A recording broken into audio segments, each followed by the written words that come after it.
Do you comprehend the value of the bullet in your barrel? It was manufactured in an English factory using English metals.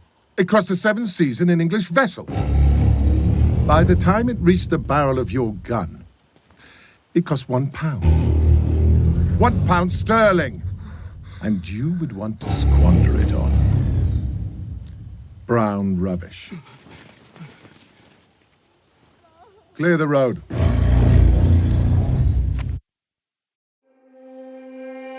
We interrupt this program to bring you a special report. This is Cheap Seat Reviews.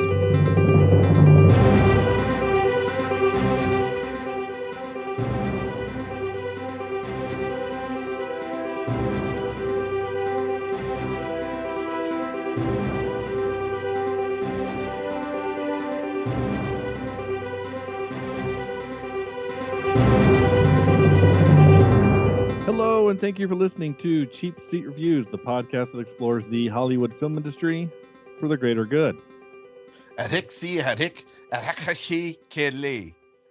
Nice. Was that Hindi for the greater good?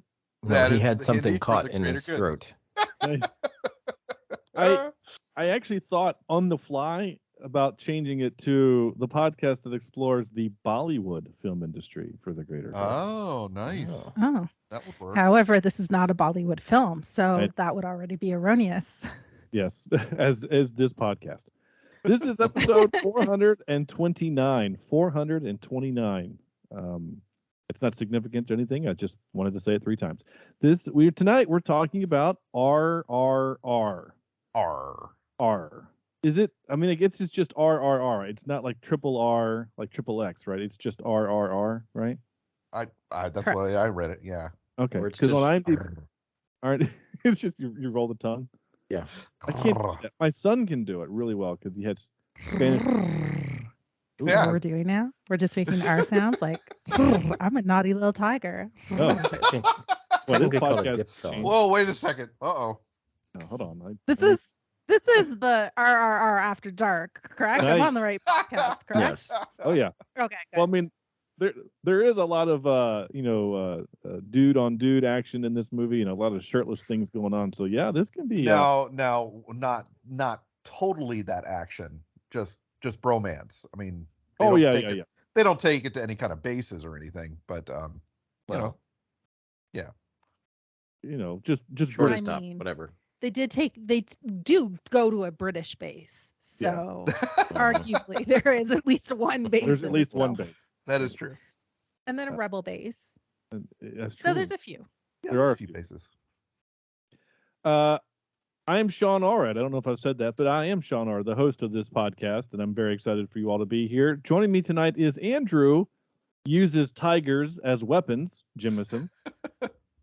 Hi there. I have a cat that's name is Tiger, but I affectionately call him A-hole.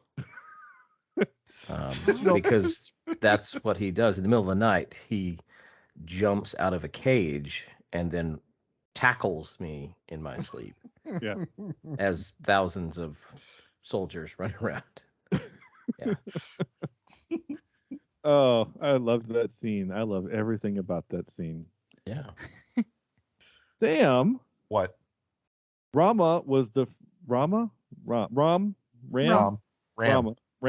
was the first Hawkeye vector.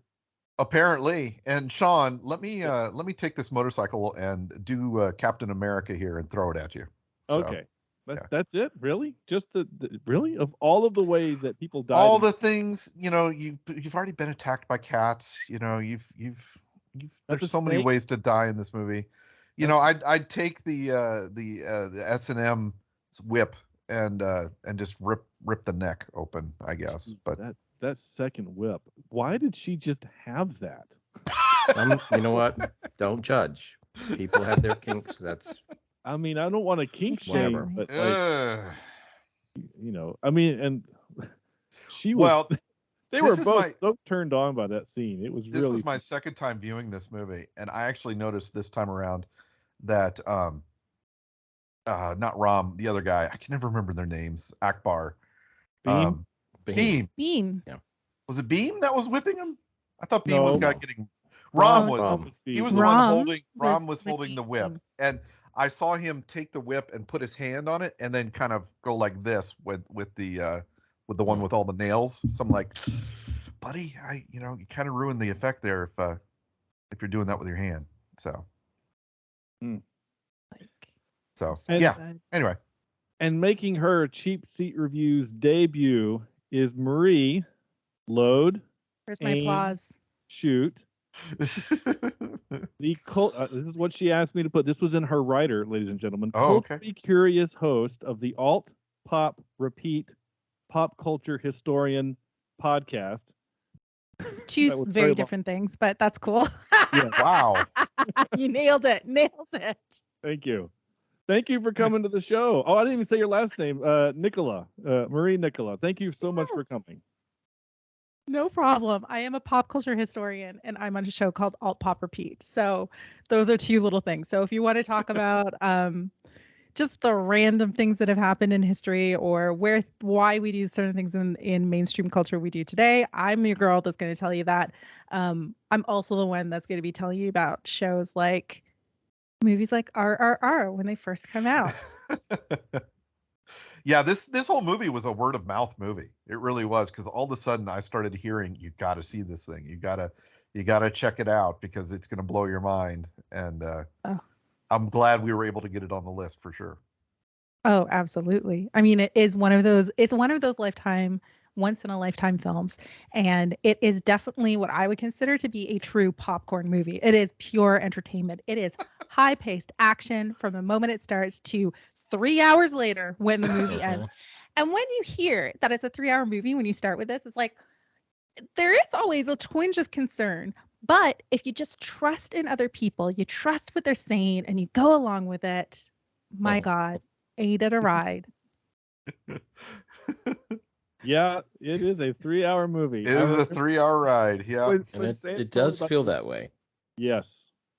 What? It felt like a 15-minute film for me. I was like in it till the bitter end. I'm not saying it was bad. I'm not saying it's bad, but it certainly felt like 3 hours. It didn't help my cause that, as I explained earlier to Marie, that there was some poor time management on my own part, and so I didn't get a chance to sit and watch this in one viewing. This took. Where did you cut it, by the way? Where did you end up stopping?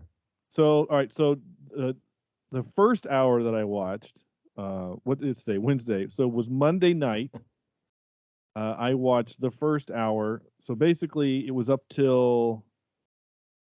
So we were introduced, right? So we have the opening scene, and then we're introduced the first character, the hero of the jungle, the king of the jungle, right? And then the what? Yeah, Beam. Yes, thank you. And then we're introduced Rama, and we know what and we have that awesome scene where he beats up like 1,000 guys out in in the desert, whatever, right? And then they have that awesome scene on the bridge. So after that, I was like, oh, I need a minute. So that's where I cut the first one. And then the second, so then today at lunch, my hour at lunch, I watched until we had the scene where we start to get backstory on Ram, where we learn about his dad, being a leader, gun. The gun and the thing. So I watched literally as the flashback starts. That was my break. And then tonight, an hour and a half before we started recording, is when I started the last hour, which was that point on. So. Oh wow. Yeah. So that was unfortunately, and I do think that doing it that way did a little bit disservice, but it did allow me plenty of time to think about the first two parts of the movie. Well, Sean, now we talk about the RRR as a title, but what exactly is this movie? Oh, well, thank you for that, Andrew. Please tell us what is, because this is hilarious for a 3-hour movie that's about all of the things that this movie is about. This is a comically short IMDb read.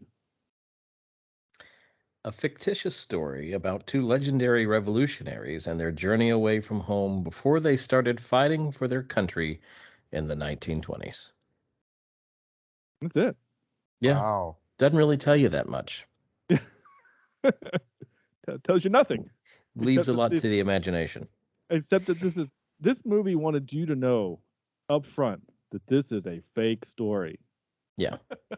Which kind of cracks me up because it makes me wonder, did they test this with white audiences, with American audiences, and they're like, is this how it really happened? Well, we have no idea, at least in American history. Sure. World history in our schools, we didn't spend a lot of time in India. No, because America didn't go over there and do anything. So right. We're just kind of, if we didn't touch it, it wasn't important, apparently. So this is one of those things that somebody's grandmother sees this on Facebook and thinks that it's real, and then starts sharing it, They think it's Sorry, real? Grandma. In what way? I mean, it is based on actual heroes and it is based on mythology, but in a completely fabricated and fictional way. Well, that's why I'm so glad you're here, because I have so many questions about this in terms of where did this come from? You mentioned heroes, and I'm like, obviously these guys at some point they're superheroes. Yeah. Right. And it's mythic in what they do and how they're able to do it. I always thought it was just I didn't know this before, but I thought it was a Bollywood style, over the top Indian movie. But I'm interested to hear a little bit of the history behind it, because these two guys are kind of insane.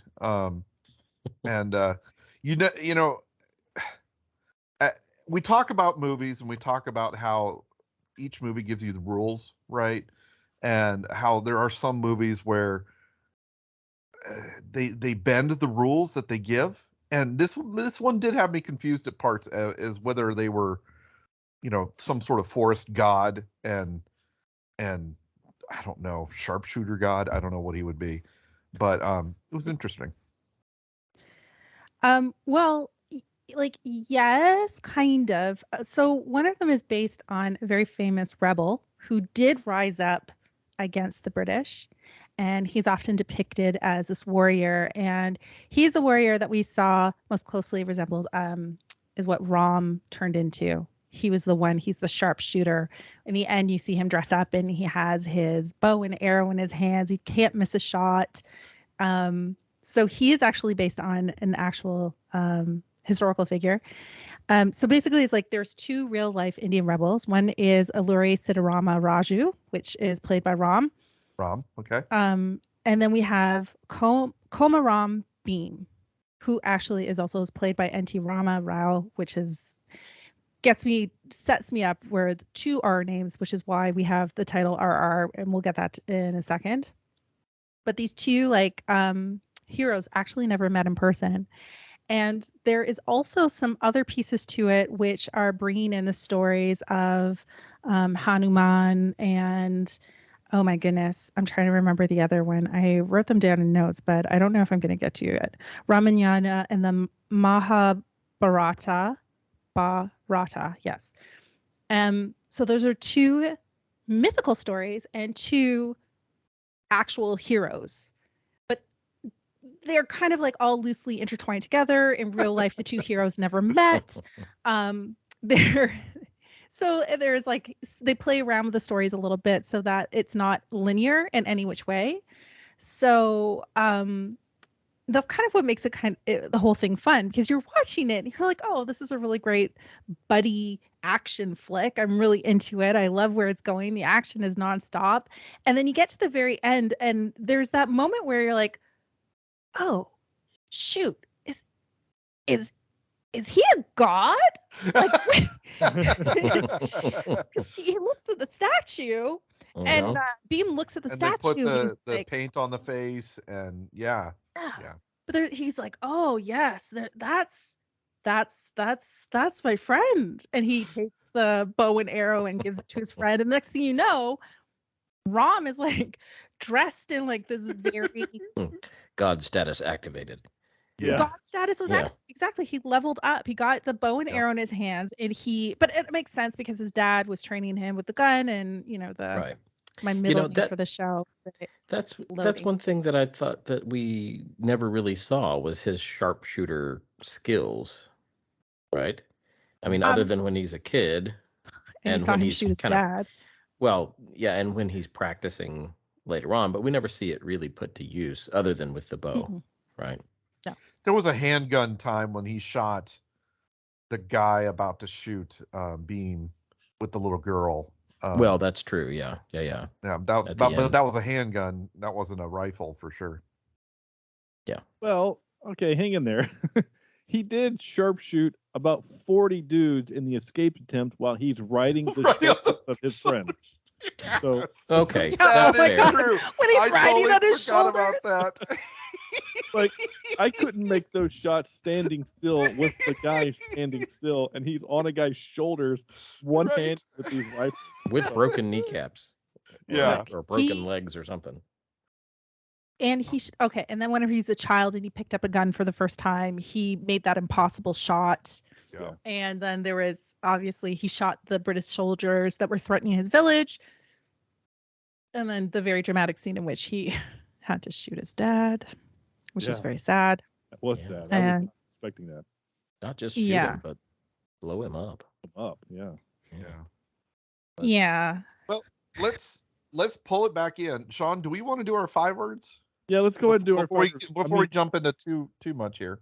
Well, I was enjoying a little bit of the history lesson there because I mean, we kind of joking, Marie, a little bit earlier about, but for real, like, I mean, I took world history, I took Western history in college. It was basically, it's white people history, right? It's Anglo-Saxon, European history. I didn't take, world history was offered in high school, but I didn't take it. I took world geography because it clashed with another class that I wanted. So I took world geography. No, the band was actually clashed with drafting 2. Ooh. Anyway, I took drafting 1. My teacher was like, drafting over band? No, I took band over draft. I took drafting 1 and drafting 2. I was like, he was like, who hey, you hurt have a knack for this. And I was like, yeah, but band is more important. Yeah. Yeah, 100%. If I had a choice between band and drafting, I mean, it would never. I remember being very upset in the 7th grade when we had 3 choices. We had art, band, and home ec, and they canceled the art program, and I had to choose between home ec and band. And at the time, I was very upset because I did not want to take band, and I didn't want to be in with all the gross girls doing home ec, which is dumb now if you think about it. It would have been amazing, but I wanted art so bad. Wasn't able to get it. Yeah. I was the nerd that skipped 5th period, the period before band, and then came back to before band. Yeah. I don't think I ever told you guys this. Marie, the 3 of us went to college together.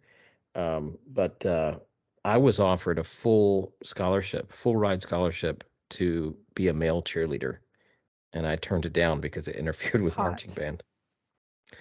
Whoa. Really? Well, yeah, of course. You couldn't. Wait, where you couldn't be in the marching band and Are you be serious? a cheerleader. I'm serious, and I gosh. thought I was gonna be a band director, so I thought there's no way I can be a male cheerleader. But thinking back now, the opportunities I missed, None of this sounds real. I don't know what's happening right now. No, it's true. After the movie we just watched, I'm questioning everything. These are beautiful stories. I'm privileged to be here present for these tales. So thank you so much for sharing them with me. Yeah. I mean, I've known Andrew 20 years, and this is the first time I've ever heard this. So yeah. Were you cheerleader in high school? No, that's the thing. I had a really good friend from high school who was on the cheerleading team, and they needed male cheerleaders. Yeah. And I was offered a full scholarship, and I said, no, I can't do it. Wow. But I activated my God status on the sousaphone. So there you go. On the sousaphone. Yes, thank you. My first boyfriend was very proud of the fact that I played sousaphone in high school. I was a Bachelor of Music student. I was studying opera, and by the time I got to 4th year, I was like, dude, you got to give it up. That was like grade 12. Like we're graduating university at this point. I'm a literal opera singer. Like I don't care. Give up the sousaphone. We got to move on to other things. And then he went to flugelhorn. There's a grade 10. He played that. It's like, okay, now we have to break up because all of the instruments that you're bringing up, like these are not cool. We gotta go. We gotta move on. What she's saying, guys, is that the three of us would not have made it in. No. It's true. Look. Um, Well, what are you talking about? she was a vocal major. I mean, we She was know a vocal how they major, are. so. Yeah. The three of us are brass players. Andrew, Sam and I both play euphonium, and Andrew plays tuba. Hey, look. You need brass You in do. a good orchestra. That's right. There you go. I played. I did play flute. I don't think I'm really helping the stereotype around being a singer at this point. I played piano and flute and sang. And I sang in jazz band too. Oh, nice. Yeah, I was like really big. And Band was a very large part of my life. Music was a major part of it. Yeah. Well, let me ask one more band-related question to all of you. Did anybody ever have a drum set where they took a tray and flipped it over, maybe at a party, and they used the tray as a drum? No. You're all No. looking at me like this is nuts. Did you saw this part in the movie? We watched the same movie, right? During the dance sequence. Right. Sorry, I was trying With to the nachos. swerve this. I was Yeah, trying to nachos. swerve this back over to the movie. Oh, I'm you're sorry. RRR. We're like, no, you know what? We're going to talk about our time in university and talk about how unforgivably cool we all were. For those of you just listening, the 3 blank stares that I got when I asked this question was a little appalling. It took me a second to realize what you're talking about. Sorry. It was like palpable. It was like a stare that you could hear in a way. I'm sure that they all got the wait a minute. Yeah. Is this? And my brain is going through. I'm like, wait, are we going back to the nacho? I don't want to say the nacho singing, but the dance I sequence. thought it was an intro to another drinking story. Is what I thought it was going to go into. It was my failed attempt to put us back on track here. I'm sorry. You did a great job of it. You brought us back on track. We're now in the dance sequence, and now I'm thinking that this is essentially, to me, we talked about this movie in so many different little pieces that I'm sure anybody who's listening to the show is probably thoroughly confused at this point. Yeah. But RRR it's an action movie without compare, but it does hearken 80s action films in a really delightful way. And the fact that there's a whole dance, a song and number sequence in it, and it doesn't really feel out of place. It's so bizarre to me where I'm like, I was listening to a podcast and someone mentioned that it was like Rambo with a song dance sequence in the middle. And I Rambo. Don't disagree. Yep.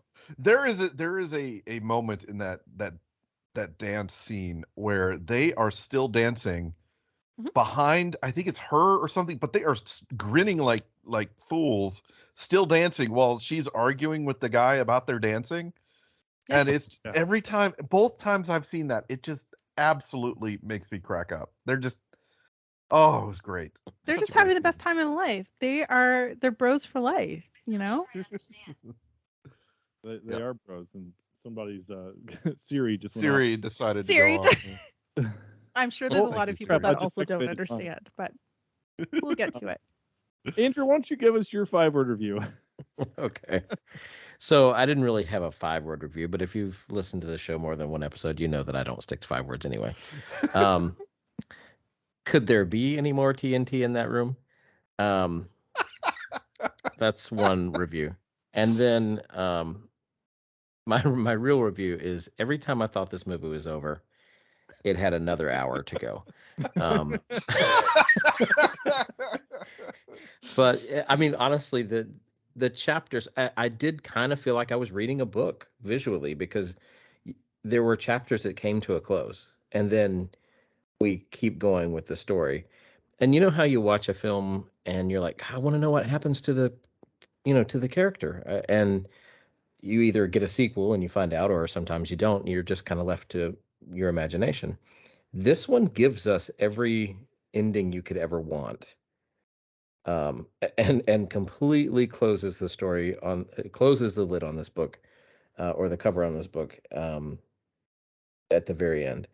And if you continued watching, at the very end, we get to what we assume are the end credits, and it's a little dance number, and then in there are little post-credit scenes or mid-credit scenes within the dance number.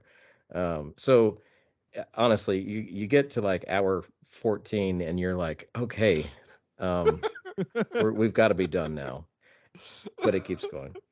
Did I enjoy it? Yes, I did. I had a great time with this. I didn't know what to expect because I'd never heard of this. And as Sam said, it is kind of a word of mouth movie. And I heard it from you guys. We're watching it for the podcast. It's the first I heard of it. And I heard it's 3 hours long. And I thought, oh, dear God, what are we getting ourselves into? But I didn't have a bad time during that 3 hours. There was never a moment where I was bored. I did get a little distracted because I always when we watch movies for the show, I put the subtitles on, the closed captioning, and the captioning a lot of times read something different than what they were actually saying on the screen. Now, did you do it in English with English subtitles, or did you do it? I did. Okay. I did, and that's probably the issue, because I think the film was originally recorded in Hindi.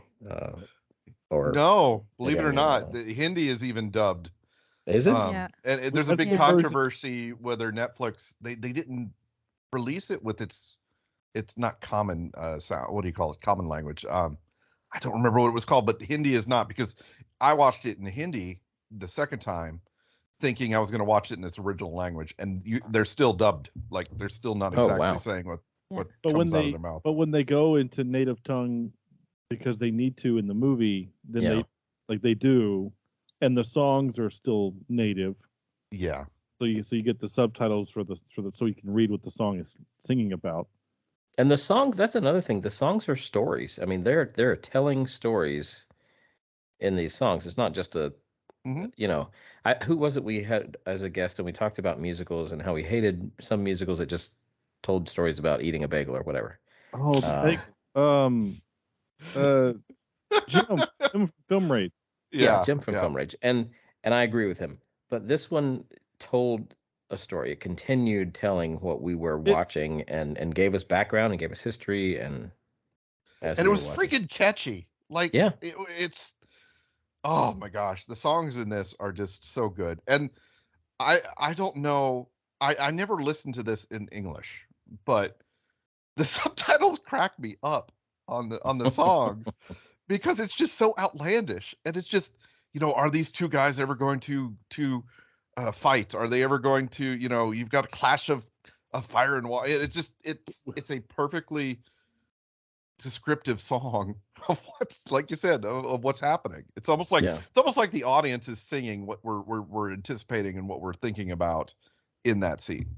I think it's important to listen to the music because it is, and read those subtitles on it, because like you said, it does reveal plot points. You don't want to miss it. You can't really turn away, because how the way that Rajamouli directs his film, so S.S. Rajamouli being the director of the film, the way that he paces it is that every 15 to 20 minutes there's an action sequence, and he builds action movies that hinge on fundamental emotions that we as individuals can relate to, and quite often it's hinging on revenge. So every time as you're watching your way through it, it's like a new revenge sequence. It's always revenge or sorrow or something, but again, it always fuels that one main thing, revenge. But 15 to 20 minutes he does an action sequence so that you never really get comfortable.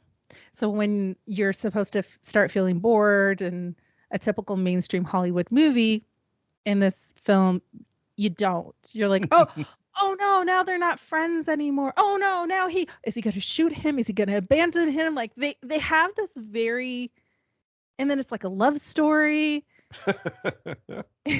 And it's got everything in it. Have you seen other movies by the director? I have not, obviously.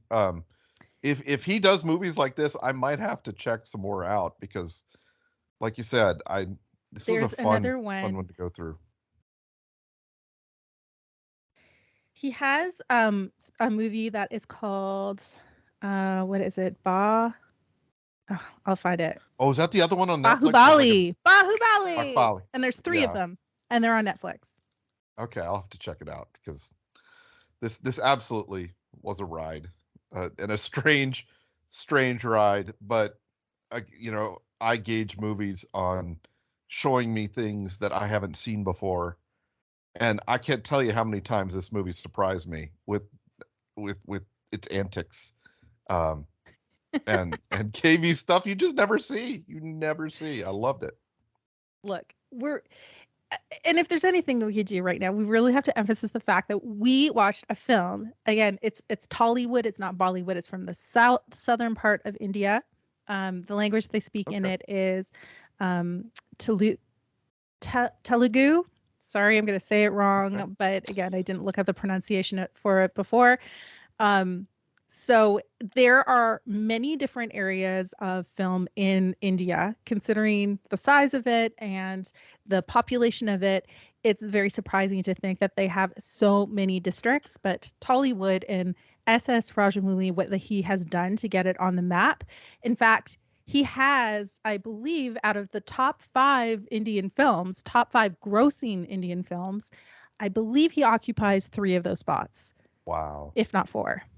Well, I did see now, it's like James Cameron for us. Yeah. Imagine if he would he's get Canadian, in charge of so is it for you? Like, I think it's for us. Yeah. Well, Imagine if he'd get a hold of like a Marvel project or something. That would be insane. I think he would be best suited for where. Call me crazy, but I'm putting it out there. Fast and Furious. We need more of those. Yeah. Because of just the wholesomeness of like the foundational plot line of the plot point of the family friendship. Also the reliance on very outlandish, over the top action sequences. And they need to do something now that they've lost about? That's there wasn't anything outlandish in this movie. It was what are you talking about? Reality. Well, I always pick up motorcycles and throw them. It's a great way to lose weight, you know. Very expensive though. None of these times with recession, but you know. My favorite moment of the motorcycle toss was when he kicked it and flipped it in the air, and then he just held it. Yeah. You know, it's one thing to have the strength to use like momentum to, like he's just holding it. It's just in his air, and he's like, "Oh, there's a guy over there. I'm gonna throw it at the tree." Like he held a motorcycle. That was fantastic. Yeah. I'm gonna bring it back. Sorry. Yeah, I was gonna say I'm gonna wind back a little bit to a point that that you guys are making, but you guys are on a roll, and I'm just enjoying the conversation. Back to the songs and how they tell a story. And Marie already kind of made the point of like this is like an 80s like action kind of throw. It almost reminded me some of the wire work, kind of reminds me of that like 80s style kind of Chinese kick fury, as I kick call fury, it. Yeah. And but with the fact that the songs are part of the plot, it reminded me of like those 80s songs where they put like Convoy, right? They sing the song Convoy in the movie Convoy, which is telling you the story of Convoy. Yeah. And now that's way more dumb, in my opinion, than this, because this seemed like it was done in earnest, right? Like we need to tell you some backstory, and instead of just having someone tell you what's happening, we're going to sing it.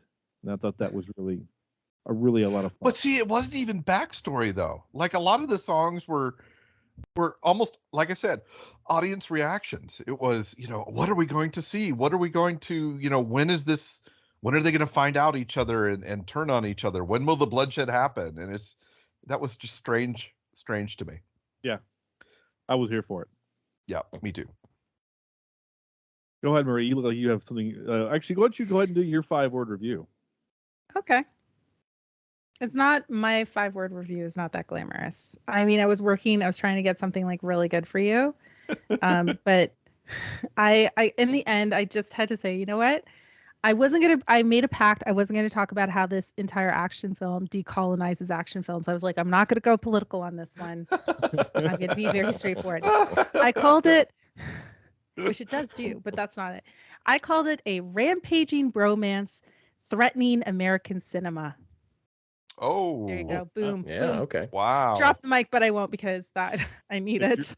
Yeah, it's your microphone if you want to break. Well, and I agree with you. Imagine if this thing would have been in the theaters. I would have totally gone to see this after with the word of mouth it had. Oh, it is would have right amazing now. to see on the big screen. Well, This is it's right the now. highest grossing Indian film of all time.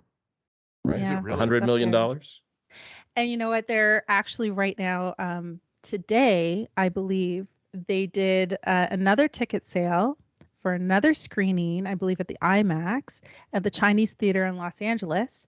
The tickets sold out in like 95 seconds. Yeah. It was 938 seats. Mhm. God, Yeah, imagine people this in are- IMAX too. and Wow. I know. Imagine all of this in IMAX. Yes, I would love to see that.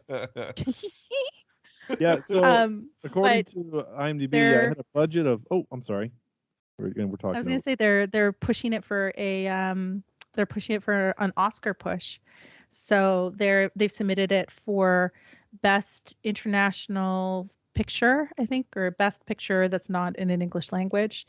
Might as well as put it up head to head to some of those other I mean, films. Parasite And- won Best Picture, and it wasn't Yeah. English speaking. So Yeah.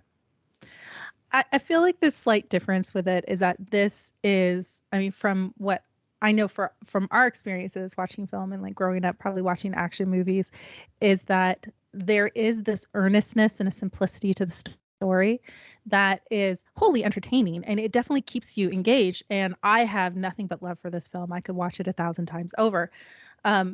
But when they're looking for best picture push, I think they want to go in a little bit cautious, because how often are we seeing an action film like this that's competing at the best picture level? Yeah. Arguably, there has been some films that have been in best picture that I'm like, I mean, Titanic, I still am a little confused over that one, because I mean, it was just a cute story for the most part. But best picture, I don't know. But they're putting it up for best international feature film. They are going to try for best picture. I have it in my notes here: best director, best actor, and definitely I'm a part of this bandwagon. I'm like, what do I need to do to help this happen? Yeah. Well, how do we get it in theaters? Because, should it win, maybe it will. Maybe it'll get over there. I'd love to see it in my theater here. Yeah. well, it released in America, U.S., the Americas, I should say, in March of this year of 2022, I should say. So it has a gross box office gross of $11 million here. So it wasn't widespread, then, I'm guessing. No, worldwide it made 102 million. Yeah. But here it only made 11 million. But again, they didn't have. I don't know what the is it the what's the denomination, the money for India? Is it the Rupees? Is it rupee? Rupees, yeah. So this movie had a 3.5 trillion rupee budget. I don't know what that means. 69 million US. Nice. Wait a second, only 69 million?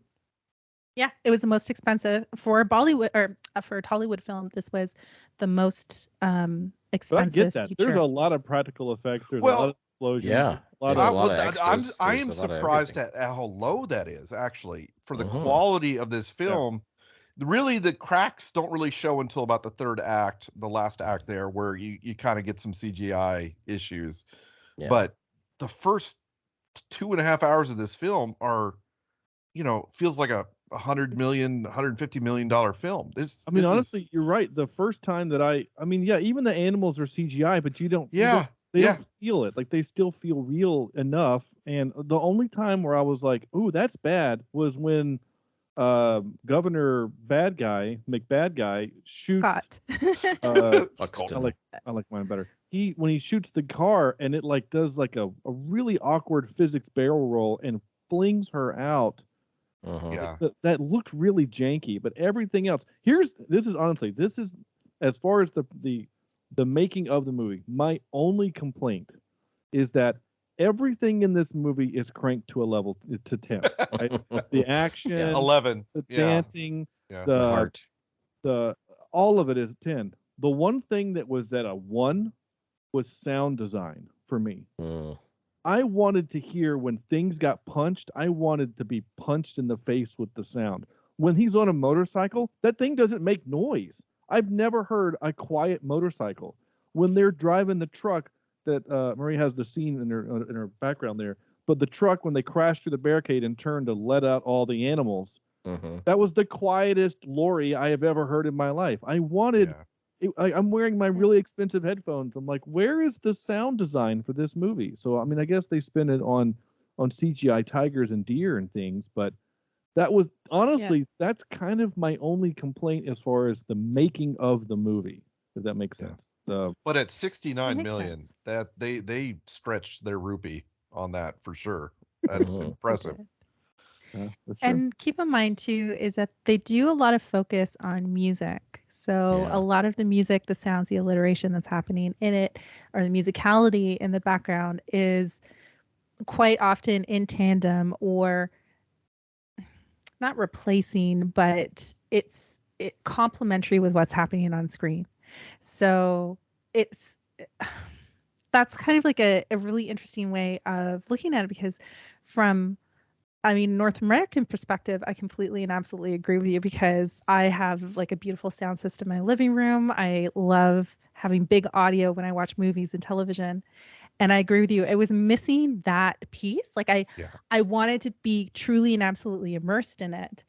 But the more I watched it, the more that I started to realize is that the timbre of the soundtrack itself was quite often making up for that audio design.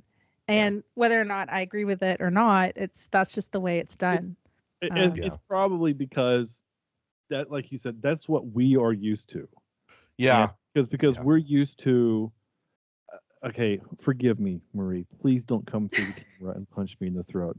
I would never. Yeah, until I say what I'm about to say. But the closest thing that we have to this kind of movie is 300 in Zack Snyder.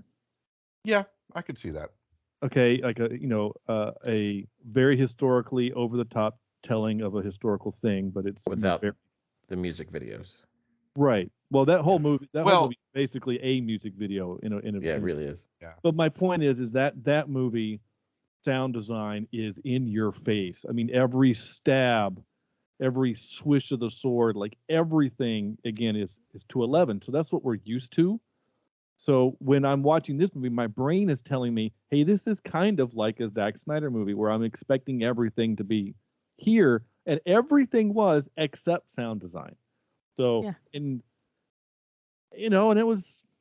Well, I'm interested to see too some of these other movies that he directs, if it's the same way, if it's a style issue or a style that maybe Indian audiences appreciate more than we do. I mean, the three of us, or Andrew, you weren't here when we did 420 something episodes ago when we did 13 Assassins, I think is what it was. Mm-hmm. Yeah. We were all kind of like, these guys aren't good actors. And then we found out that like 3 of them were nominated for the Japanese Academy of Arts. Yeah. And we're like, they're acting the way that they do it. It's different than what we're used to. Well, we do need to talk about how the actors in this film emote. And I mean, you talk about emotions and facial expressions showing emotions. Yeah. It's unflippin' amazing that, like you mentioned before, Marie, the rage, right? The revenge and the holding in the anger that they have and showing it all on their face. It's overacting in our style, but it works in this film. It absolutely works, right? This is if I could get closer to my camera right now, I would just try and you got to get the eye twitch too, right? I mean, I've got a little bit of Botox in my forehead, so like bear with me for just not a lot, because I don't really need it. I did it just to know what it felt like, but I don't think I can twitch so much. For those of you listening, you're really gonna have to find the YouTube video on this one. Yep. That's perfect. Oh, but yeah, just again another thing dialed up to 11 that I appreciated in this film. All right, who hasn't gone? Stan, what's your 5-word review? Oh, sure. I've got 2, and it's a big, beautiful mess of a film. Now, when I say mess, don't think that I'm blasting it. I'm just saying they threw the kitchen sink at this film in terms of every possible twist, turn, story arc. Angry British guy, angry Indian was all in this movie. And my second one is bigger, beautifuler, messier of a film. Only because you have to go to 11, right? You got to go all out. I'm so glad I was able to get this on our list because I almost wish we could have watched this together, because I think with an audience and with us together, we would have had so much fun with this film. And as I mentioned before, there's so many different things that you've never seen before. You've got the guy on his shoulders doing the fight, breaking out of the prison. You've got the arrows, right? And all the different ways he's killing people with the arrows, catching one in the air. The one almost getting the guy in the eye, and then he turns and he hits it again and goes through his ear. You've got the tiger, catching of the tiger. It's just, there's so many scenes in this film that we could just sit here and talk about all night, and just be like, oh yeah, that was amazing. That was really cool how they did this and how they did that. And I just appreciate it. I really appreciated this film. And we tried to do a December full of fun movies, and I'm so glad this one tagged on at the very end here, even though we're in January now, because this makes me smile. This is one of those that's just makes your heart kind of beat a little extra lighter and a little harder coming out of it. So it's fun. When I was in negotiation with Marie's agent about how we were going to... It was just me with a different name. Yeah. Gonna have to spoil that. Jeez, pull back the curtain. I mean, we are talking with a former Miss Toronto. Okay, so I know exactly. You're kind of like the most famous person we've had on the podcast. I'm just saying. What did I say? Oh, my point was that I got lost in my own thought there about the Miss Toronto part. Is that I said, hey, like for real, I want to have you on the podcast, and you're like, okay. And then this thing came up, and you're like, this is the movie, this is the one we have to do. And I said, let's do this January. Let's do it the first week of January. We're gonna come, we're gonna start Cheap Seat Reviews 2023 with this film. It's the only way it could have been that much better is if we would have saved it a week, because next week we celebrate our 9-year anniversary. Oh wow, yeah. 9 years. You know what? This is just the opening event. This is the pre-show. Yeah, there you go. We're setting the bar pretty high. We are, and it's going to be really interesting to see, because next week we go in a different direction. But we'll get to that later. We'll get to that later. Sometimes that's just as fun. What are you doing? You're like robot. What is it? Nazi Hitler in the center of the robot Hitler in the center of the earth? No, we're not doing Iron Sky 3. Iron Sky. Oh, is there Iron Sky 3 now? I don't think I hope not. Oh. No, I don't think so. I think Iron Sky 2. Stone Cold's a great film. We're doing Little Shop of Horrors next week. Oh, that's a great little film. I know it is. I'm just saying it's the opposite of this. That is true. Point. Yeah. I mean, is there a musical number in both? Yes. Is there a story of friendship? Yes. Is there some murder that happens in both? Yes. Dude, when the mom gets her head hit with the stick, holy crap, did that wake me up to this movie, by the way. So, wow. And that's when I sent you a message. And I just said, good Lord, what movie am I watching? And I thought she was dead. I thought she was too. Yeah, and surprise. Yeah. Spoiler. She's still there. She's at the end of the movie, which is great. Because how did that happen? You're like, this movie resurrect. This movie has a happy ending, and there are not too many films where you're like, every character that you care about is still here. Yeah, that's true. Except we do have a bit of a hopping man. Did you notice that, Sean? I did not. Who? The lady interest pretty much disappears. Jennifer or Jenny? Jenny, yeah. You're right. Yep. She is our hopping man. For those that don't know what that means, a hopping man is a trope that we created for the podcast where a movie introduces a character and then gives us zero resolution and literally just disappears. I mean, she's dancing and singing at the last the song and dance number, but in terms of the story, she disappears pretty much. She does give him information about the jail to help him break out from the prison. Yeah, but that's the last time we see her. That's right? the last time we see her. Yeah, she does choose to conspire against her uncle, Governor Scott, who's evil, and his wife, who interestingly enough, wait, they're evil? I didn't realize they were evil in this movie. Yeah. There's nothing that tricky. they did to show us that they were evil. I mean, nothing at all. They besides the fact that they're literally twirling their mustaches every time. Oh my gosh. They are incredible, and the fact that they are just so absolutely awful and it's just comical how bad they are. Well, all the British are, though, aren't they? I mean, all the British are just idiots. They're just and Marie, I think you were about to say this, but she is our Indiana Jones connection, right? Yes, I was gonna say, because she's Elsa in Indiana Jones. Yeah. Oh my and gosh. The Last Crusade. Oh, I didn't realize that either. Where she was the German interest. God. Right, but she was the one that was bad in one of the. Was she the Nazi? Yeah. Now, one thing I don't know. I thought she was miscast a little bit, only because it felt like she had a lot of work done, if you know what I mean. And I was like, 1925, British probably hasn't had that much good plastic surgery. I would think. I mean, was it good if you could tell? I had to tell you about my Botox. So. Yeah, but I mean, that's the only thing, just trying to find little nitpicks here and there. That's a nitpick for me. Yeah.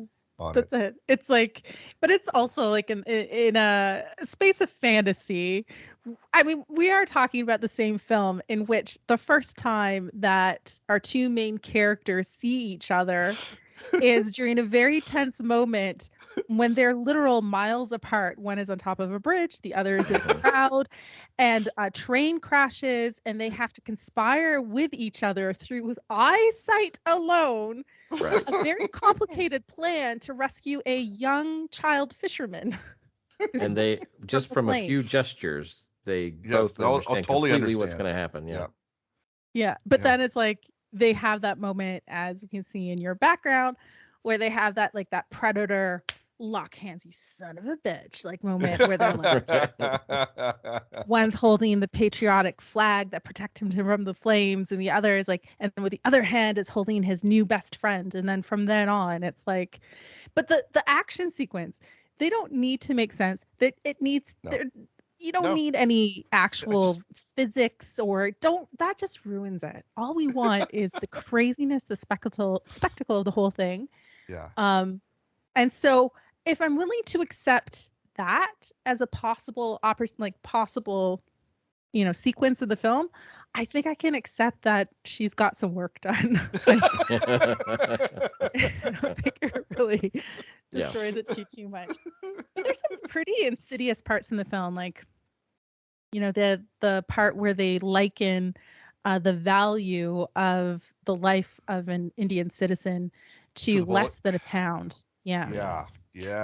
Or the simple fact that at the very beginning of the film, she looks at the girl and she goes, "I want this for a mantelpiece," and he throws down 2 rupees or something. Whatever they are, and you're like, okay, so we're diving into slavery here and taking people as property. Well, and that's part of the hard part of the problem too, is because I'm just not so well versed with the history of India. I know that it was a colony. I know they kicked out the British. I figured the British were probably jerks. That's usually what they were back then. I always thought it was Gandhi that came in and made it that saved the country basically. And apparently I'm very wrong. But that's all I've ever known about fair. Indian history. So I mean, it's fair because I mean, when you live in the colonized world, you're typically not. You're like, whatever. It's a part of the, like, for those of us who are in the Commonwealth, you're like, oh, it's a part of the Commonwealth. We don't really, not until recently, we didn't really dive into it to really understand the implication of what that meant. Yeah. And a film like this, I think, is really interesting because instead of centering the film around the colonizers and sympathizing with them, or having anybody who's like, oh, I'm your white savior that's going to come and save the day. Yeah. None of that exists in this film at all. Like, the British are the worst people ever. And I mean, it's not too far off from the truth. I'm half British. It's okay. But you see how they're navigating these plot points and introducing you to all these revolutionaries. There's that entire song and dance sequence at the very end when we're reintroduced to Jenny, and she's a part of the song. Also slap, like, it's fucking song slaps. Sorry, I cursed. You're gonna have to bleep that out. But we're introduced to various revolutionaries. Interestingly enough, omitted from that is Gandhi. Yeah. So, and I mean, British rule in India was like from the mid 1800s till, I want to say, just after the Second World War. So maybe like 19. When it collapsed, basically. 1947. So, interesting. There's a reason why British people love curry and tea. So, yeah. He who controls the spice. Sean, did you have a 5-word? I did. Sorry for those who are watching. I had to disappear. The dog was barking and my wife's asleep. So, but she is awake now, unfortunately, because I woke her.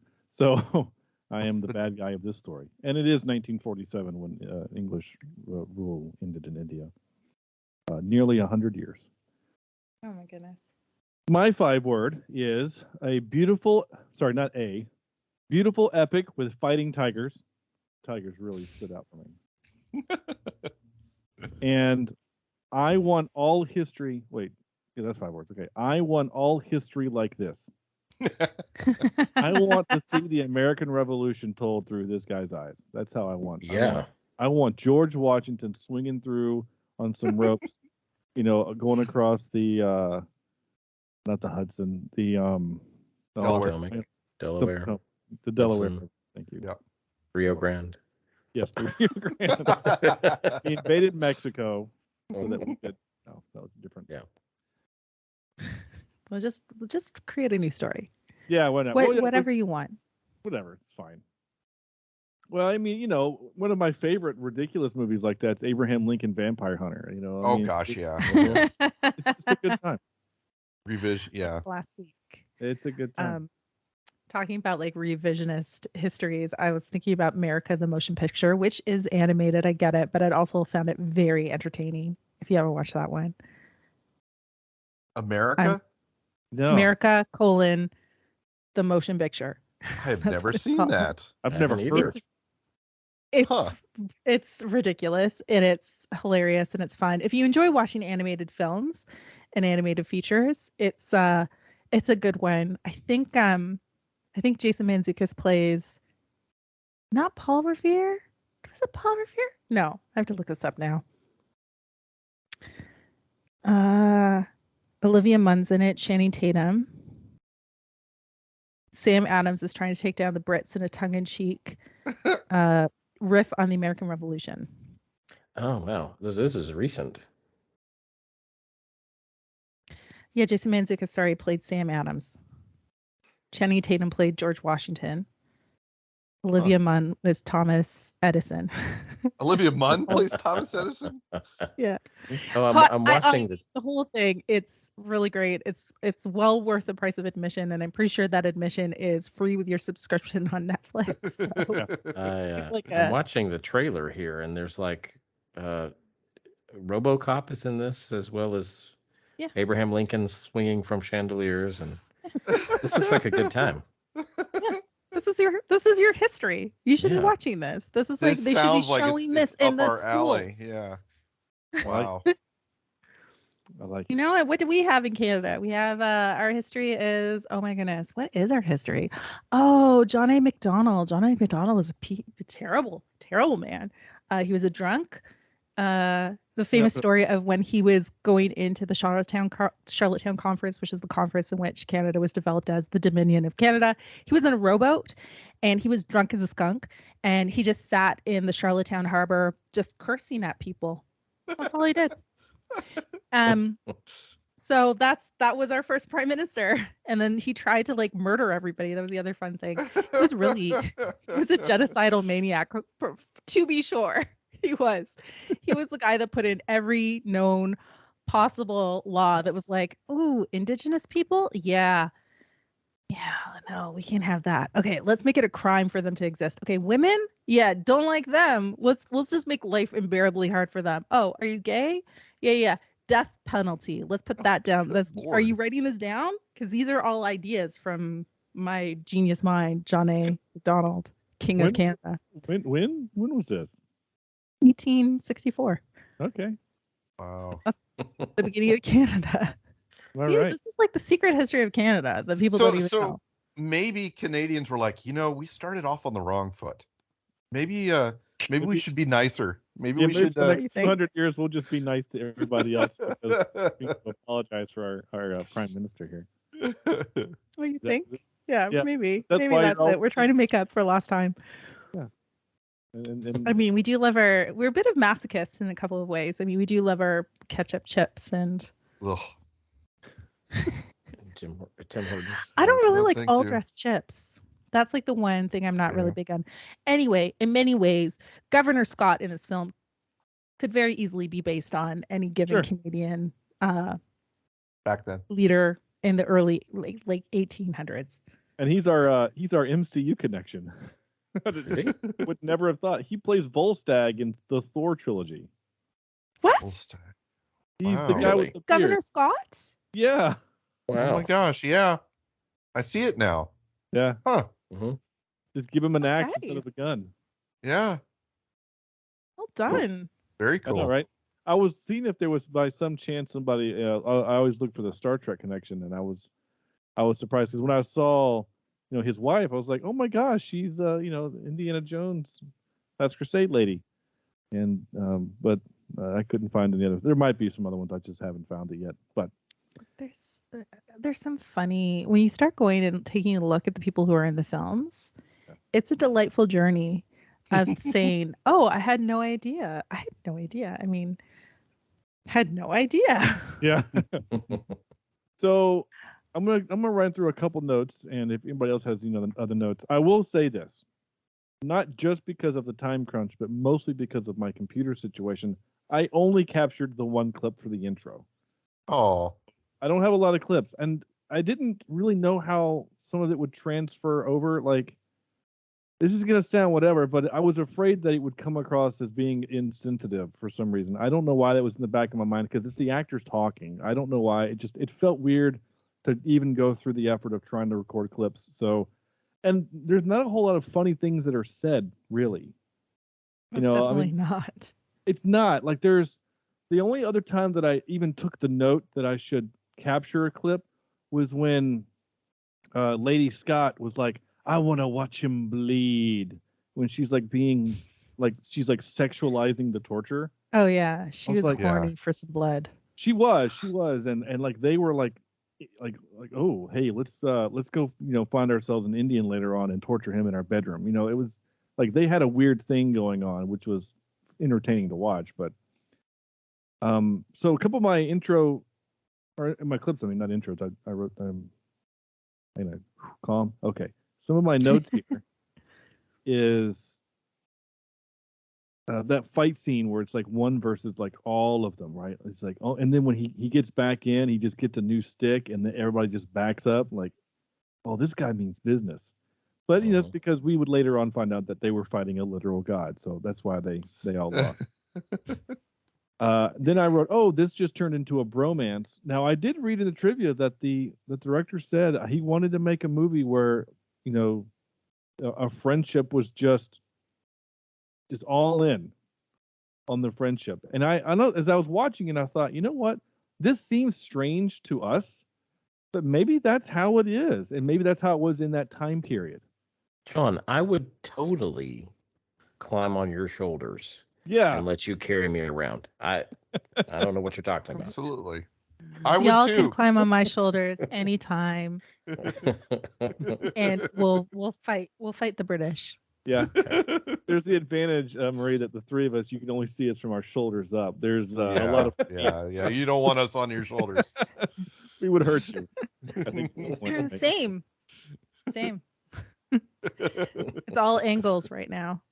Yeah. Blurring in the background. Well, it also helps that the blurring effect is like hiding, it's like 30% of each of us on our cameras. Yeah. That's good. I do love. I also wrote that was a slow ass motorcycle because he couldn't outrun a horse. Well, he is a god. Yeah. I mean, he is some sort of god on a Fast horse. Maybe you're right. Maybe there was like an AOE effect with the horse, like when a buff, like if he gets on a horse, then the horse becomes magical. I like that. Because I mean, I don't know, even that bridge scene you guys talked about when I came back in.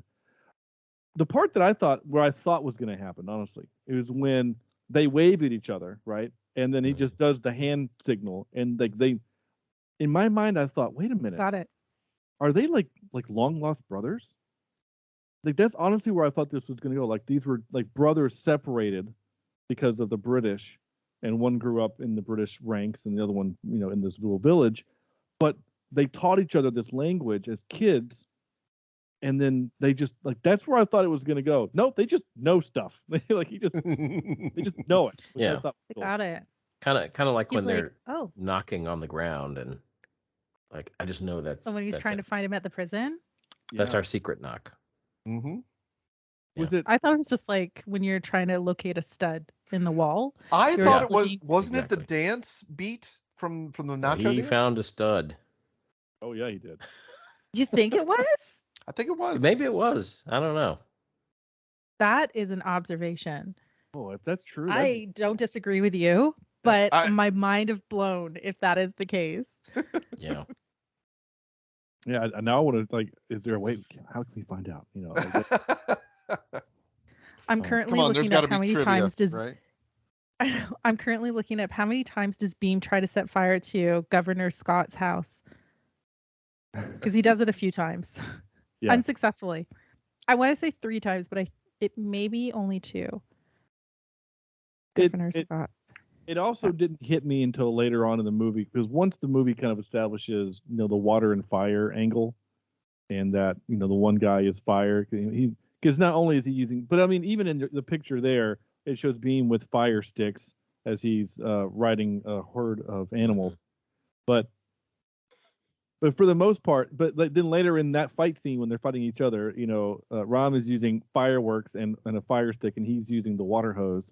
There's a lot of that symbolism or metaphor, and it works, and it really works in the movie. I really liked it. I thought that was just really fun that they really leaned into it. I just almost wish that, because it kind of felt like Ram when he got fire, like again he gained his superpower. I was really hoping Beam could be like a waterbender just a little bit, like he's beat up as he gets near the water, and then water like heals him, because he killed a lot of people. I mean, even when he was in the water, Something heals him. Guys, let's can I just reference the background image right now? This man barehanded captured a giant tiger in the wilderness, captured him for means unknown at this point in the film, later to be revealed. And then when the tiger roars at him, he roars back. Yeah. And the tiger is then subdued. Like, okay, I get it. You're the alpha. I'm just going to... I want some of that jungle. I want some of that powder that he throws on the tiger's nose and puts him asleep. My kids would love that. He just throws them I don't know if that is legal in the United States. However, possibly you can acquire it in Mexico. That's true. Over the counter. I like it. All right. Last couple notes. I did write. Powder smell like? Sorry. Does this powder smell like chloroform? Can you just test this? Sorry. Go ahead. Yeah.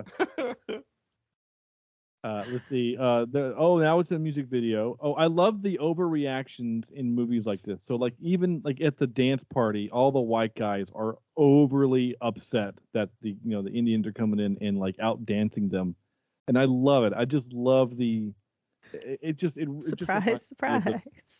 reminds me of those Jackie Chan movies where like they have to over emote. It's almost like an anime in that way. Like you have to overdo. Mm-hmm. And I love it. I really do. I like it when movies do that. This kind of movie, I should say, does that. There is something talking about like films that this is. It reminds me of very like John Woo. It's just like these movies are. Love it. I love this movie. Again, I wish I could just crawl inside of this movie and just absorb it, make it a part of my soul. Sure. If I could make this a personality trait, I would, but I feel like that would probably only be good for a few more months. So there's a fierce joke in there somewhere, but I can't find it. Try it. You know what? Jokes get better if you just let it breathe and we kind of forget about it for a few hours, and then you come back with the punchline. It always sells. Few hours? I don't think we're going to be here a few more hours, but No. I'm just saying, like, if it occurs to you later, you just send me a DM and just write the punchline in. It's gonna hit. I think the point I was just going to say is I think you're already fierce enough. You don't need to have this movie make you more so. I think. Look, I'm theme. Yeah. RRR. You already did the tiger earlier, so. Yeah. If you're gonna make an entrance, make sure you do so with 4 white horses and a flaming carriage. I mean, no. Hell yes. That was awesome. And again, horses are magical because of Rom. So and also, like everything else in this movie that has wheels on it, it gets flipped in the air at some point and used as a weapon. That is true. Yeah. I hadn't thought about that, but you're right. Her character got dark her character got dark, she just happened to have an epic level whip. And then my last note, this is the last note, was damn, he made his kid shoot him in the back with the bomb. That was I stopped taking notes at that point because it was like, what do I even write at this point? This movie is insane. I don't even know where to go from here, but it was just so much fun. So much fun. I mean, like the storyline, Rom, you're introduced to him as this man who single-handedly can take down an Indian uprising. One man and thousands of people. That's how we're introduced to him.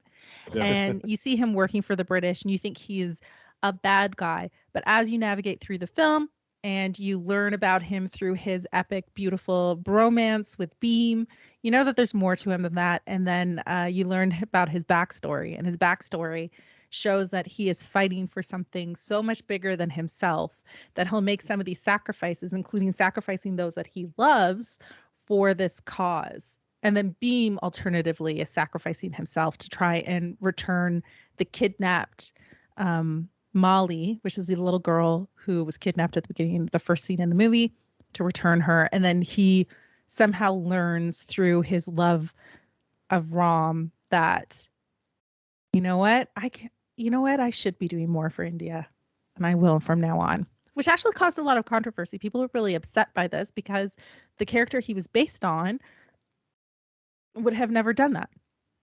So people were very angry at S.S. Rajamouli for some of his depictions of the historical characters and how he approached it. But Rajamouli went forward and said, hey, guys, guess what? You got to chill your tits. This has nothing to do with history. This is just a fun movie. We put it together. It's inspired by these events, but it's not at all limited to that. And they, like we've said, they say that many times. Yeah. Like literally. Many times. Like the fact that it opens up, the film opens up with writing on the screen that says, this is not real. All the animals are safe. Everything is CGI. That's this film. The end. It's inspired by. No. And speaking of that intro, I just read, and I didn't realize it was this long, that we don't see the title of the film until 40 minutes into the movie. Yeah. Which was shocking to me, because when that happened, I thought, because there's like a joke about when a movie does that, when they put the title after moment, after a certain amount of time, then everything before it doesn't matter. Is like the joke. All right, so this is, guys, hang on a second. This is going to be a little weird. I'm going to change. Put your clothes back on, Sean. Dang it, Sean. I really wanted to do a part where I just like cursed incessantly, so you just bleeped me out for like a full minute. But then I thought that you guys might have thought that I was just I was broken. All right. Well, that computer has died. So there's that. So I have switched computers again. So I'm on a different computer altogether. Are we still recording? So impressed. Okay. That was like almost seamless. My background changed and my camera angle changed a little bit, but now I'm on a different machine altogether. It's just how we have to roll tonight. So, all right. Well, again, I don't have any clips because this is where I would probably play a few. So, any last things before we play our game? One last thing for me is, I mentioned this a few times within the course of the show, is that RRR, we know it as Rage, Rise, Revolts. I think I got that. But there is a rumor that it's RRR because the 2 stars and the director, their names are all R. Oh, so many different things. So there's a rumor that it's actually RRR, and that this Rage, Rise, Revolt was just something that they did after the fact. But because it's these 3 bigger than life superstars that are coming together to do a film, they basically named it after themselves. So Rajamouli, we've got Ram Charan, who played Ram, and we've got N.T. Rama Rao Jr., who played Beam. So RRR. I'm fine with that. Yeah, either way. Sure. I mean, it doesn't bother me. There's a lot of movie titles where the movie title doesn't really fit the movie, and Day After Tomorrow. Yeah, that one's kind of not Day After Tomorrow. I mean, but Day After Tomorrow kind of works as one. I mean, I'm having a hard time to think of some. Well, that's the one with Tom Cruise, right? Day After Tomorrow. No, I'm trying to think of the one where he time travels every time he dies. Oh, it was supposed to be called Live, Die, Repeat, and then they changed it to Tomorrowland. No, the Days of Future Tomorrow. No, right? I can't remember. Now I can't think of it. It's a bad name is the problem. It's a really, really bad name. But it's a great movie. Yeah. I mean, if I'm thinking of it as, like, if there was Titanic, for example, instead of calling it Titanic, they called it Winslet, Leonardo, Cameron. Well, yeah, I see your point. Yeah. Yeah. LWC? No, wait, DiCaprio, DWC. Yeah. I mean, whatever. This is, I mean, like, what would you name this movie? Like, if you could name it something to approve, like the fall of the Tiger Man. Continue on. You're on a roll. Like, this is I'm wholly entertained right now by listening to you try to rename the movie. Is it like Tiger Gods? I don't know. Tiger King. Tiger King. Yeah, Tiger King. We should do Tiger King. That's a thing we could use, right? That's not at all controversial or inappropriate. Oh dear. No. The motorcycle Tiger Warrior. Or just Fire and Water, or something. I don't know.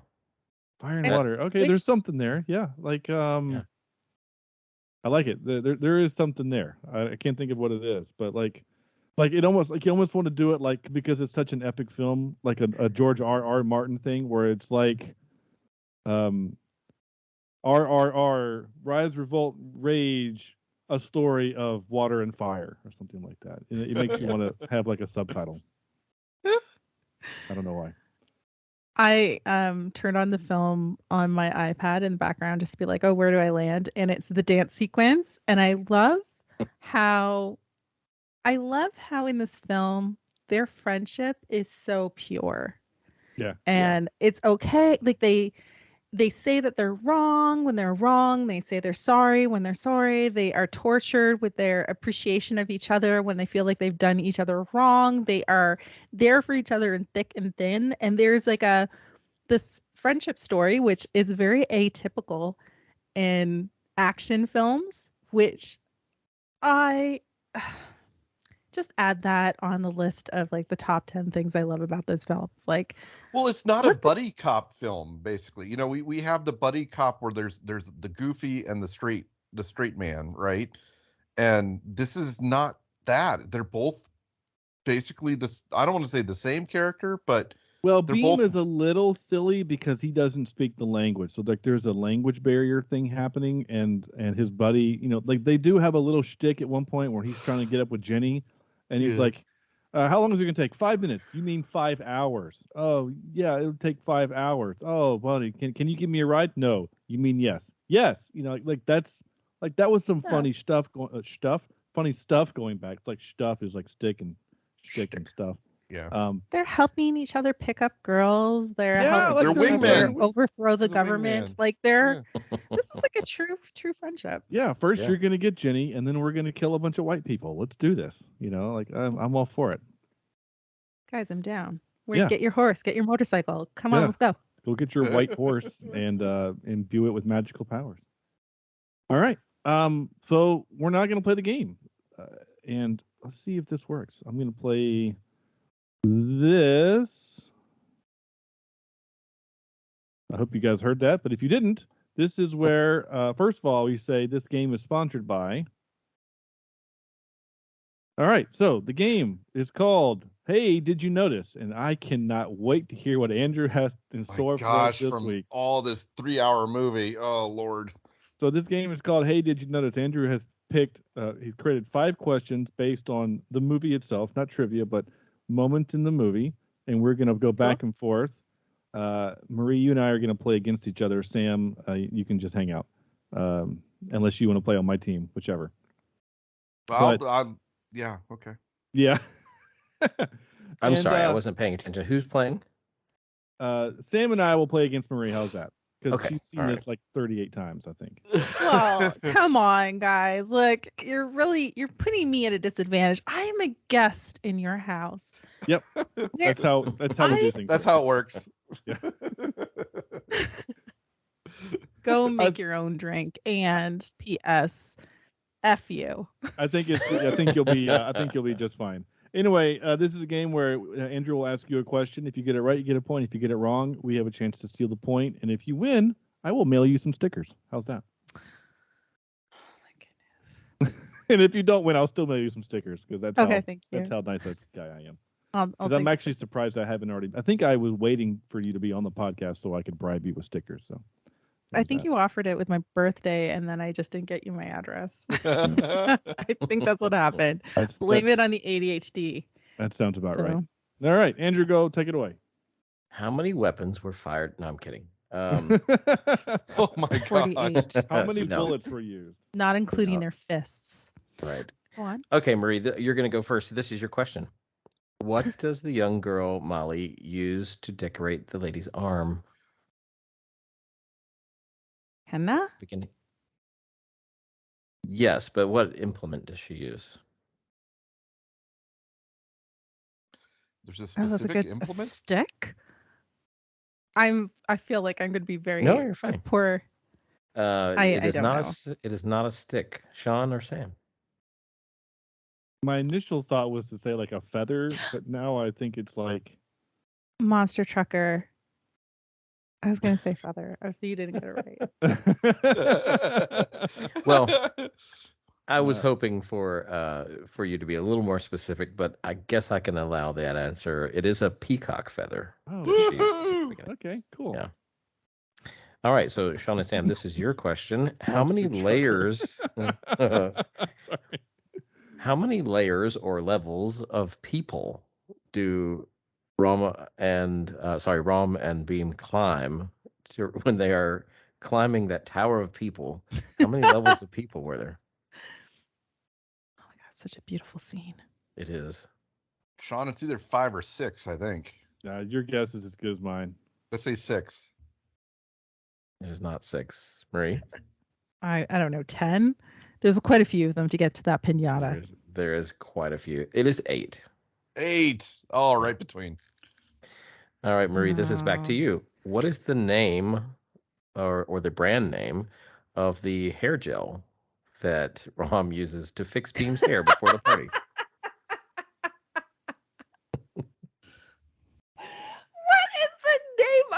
This is how he rolls. Yeah.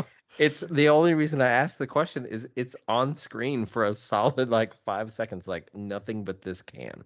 Yeah. Oh my goodness. I don't know. What is hair gel? You just got to that scene too. You just had that scene on your laptop, your iPad. What? No, I went back to try and count the people that were. Oh, it was the party. I thought it was the party. You just said they just got to the dance scene. Yeah. Oh, I don't know. I don't know. I want to say it starts with a B, but I can't think of anything. I know Brillo is clearly not hair gel. All right, Sean or Sam, do you have a guess? Do you know, Sean? I don't know. It's like Murray's, maybe? Murray's? Yes, it is. It's Murray's.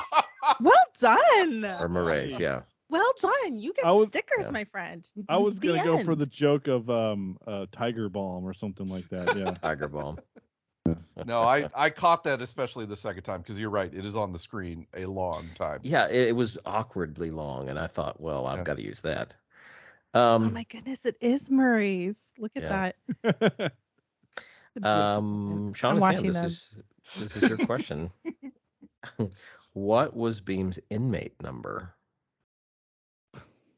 on his jacket before he's taken out to be tortured, or on his jumpsuit, whatever that is? There is an inmate number. What was his number? 8675309. 286. No. What is Jean Valjean's? Oh. Jean Valjean's number. That is quite the reference.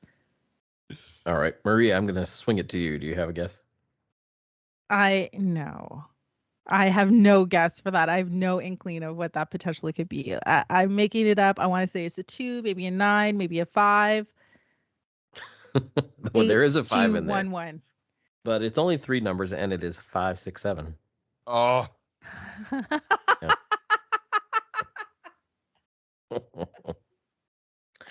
worked hard on that one. 567. There we go. 567. Marie, this goes back to you, I think, right? Yeah. Yep. Cool. Yeah. Okay. I'm nailing it so far. I'm really looking forward to it. I think you're going to get this one. So according to evil Governor Scott Buxton, or whatever his name is, the bullet manufactured by the Englishman, which is shipped over on the English ship, costs 6 shillings by the time it reaches the barrel of the soldier's gun. When Ram's father quotes this to his soldiers, he tells them how many rupees the bullet actually costs. How many rupees does he say that it costs? Well, I mean, to be fair, it was 6 shillings to produce, but it cost £1 by the time it got there. Right. Rupees? I mean, do I know the conversion of £1 of rupees in 1920? Maybe 60 rupees? Not 60. If I put on the subtitles, I'm actually at that scene right now. English subtitles on. Do you know what it is? Well, not you. Well, Andrew, I have no idea. I would say 8. Yeah. He says that it costs 15 rupees to produce. Dang it. 15 rupees to produce. And he goes on to say that what is it really worth? Talking about the life of an Indian. So yeah, I think that's. I do have one bonus question. Oh. And I didn't know whether to ask this, but now that I know that you're a musician and you have some musical background, Marie, then maybe you can know the answer to this question. So at the party, there is a very British march being played. Do you know the name of the march? It was written in 1918. Is it a British march? Yeah, like a. No, I didn't. Almost a Sousa style march, but this was even before Sousa. No, I have no idea. I wasn't. No? I didn't pay attention to that. I didn't Genre? retain that information. She was a vocal major. That's true. I know. That's true. Yeah. Yeah. Look, I can count to 4 repeatedly, so get off my back. Really good at it. This is why I made it a bonus question. So Sean, you know what it is, don't you? I do, but I can't think of what it is off the top of it. But I heard it and I was humming along, but I can't remember the name of it. But I know it. It's I have no idea. not Made in the Mist. It's gosh dang it. It's I don't know. Colonel Bogey. No, Colonel Bogey. Colonel Bogey March. Yeah. Sorry, that was my music nerd moment of the day. Yeah. Remember, Andrew's a band director, so he That's true. knows these things. All right, so that's the Cool. game. That's the game. Thank you. Nice. That was fun. All right. It was a delight. It was a it? joy. I mean, it was fun. Yeah. And I had She's doing no that Canadian thing expectation. again where we think she's being nice. But she's Yeah. actually saying F you. Yeah. Yeah. You rigged it against me. I I- want my stickers, damn it. We got it on YouTube now. All the fingers being thrown there. Yeah. Sure. We could see it. Blur it out, guys. Blur it out. All right, time for this. Not that one, this one. This is our top 3. This is where I played a clip that apparently you guys couldn't hear, but anyway, it's fine. Okay. This is where we give our not a score. We do a top 3. And this week we decided to do movies set in India. And Sam goes first. Okay. My number 3 is one of my favorite kid movies, and it is The Little Princess. All right. I don't know if you guys have ever seen that, but it's a good little fairy tale type of thing. My number 2 is not $1 Million Baby. Oh my gosh. Slumdog Millionaire. Slumdog Millionaire. Thank you. And my number 1 has to be the Indiana Jones Temple of Doom. Cool. Yeah. I speak Sam, so I know when he's making he can't get there. All right, My Marie. brain works in weird ways.